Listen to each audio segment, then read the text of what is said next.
Hi, I'm Paula Begon.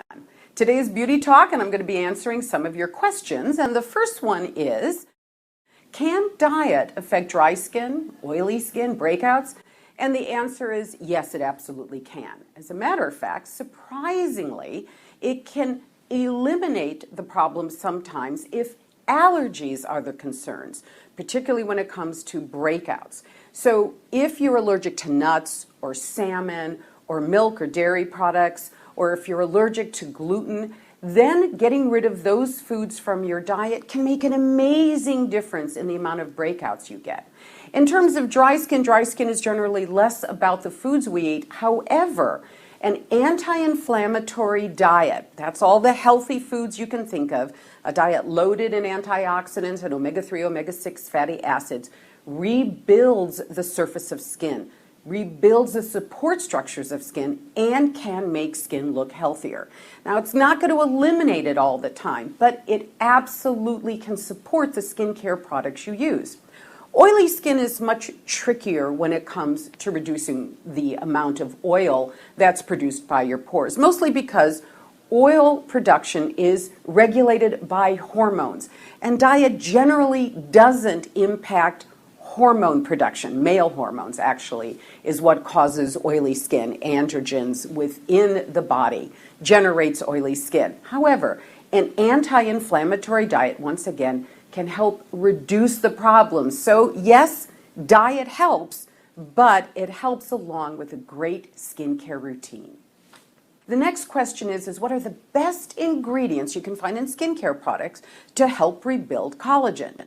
The answer is that there are lots of bests. In fact, too many to list, even in this conversation or even in a cosmetic ingredient dictionary like we have on our website at paulaschoice.com. But the answer is that when your products are loaded with the category of ingredients called antioxidants, of which there are dozens, and skin repairing ingredients, of which there are many, including lecithin, hyaluronic acid, ceramides, glycerin, or cell communicating ingredients like retinol and niacinamide, you will rebuild collagen as long as you're good about wearing a sunscreen 365 days a year, because it only takes 1 minute of unprotected sun exposure to start the breakdown of collagen in skin. The next question is about how to wear fragrance, given Paula's Choice has let you know about the research about irritation caused from fragrant ingredients, whether they're synthetic or natural. Then the question is what about wearing fragrance? How do you put on perfume, and how do you put on eau de cologne or whatever fragrance you want to wear? And the answer is simple. The fragrance you put on behind your ears, the little dab here or in the crux of your arm or someplace on your shoulders, that those little dabs, especially when you keep them off your face or off most of your body, in other words, you're not dousing it on like you're wearing it like a shower, you will not have irritation from those ingredients. It's just you're putting on too tiny amount in areas that really aren't impacted that much by skincare. So don't worry about putting on fragrance as long as it's just very judiciously placed. This is an interesting question. I have fair skin with blue eyes and dark brown hair. I have rosacea. That means she's telling us she has a lot of redness in her face, but it's mostly in her cheeks. What would be the best shade of blush for me to wear? I've been told to use yellow-based blush to counteract the red, and I've also been told to go with a rosy color to work with the red. What do we think? Well, the answer is that both are the right answers. You've been told the right things. So you can use a yellow-based color, kind of like a bronze tan tone, to help reduce the redness but still add some color and definition to the cheek, or work with the rose tone of your rosacea that's showing up on the cheek and apply the blush around it, and then the color just kind of looks harmonized across the cheek.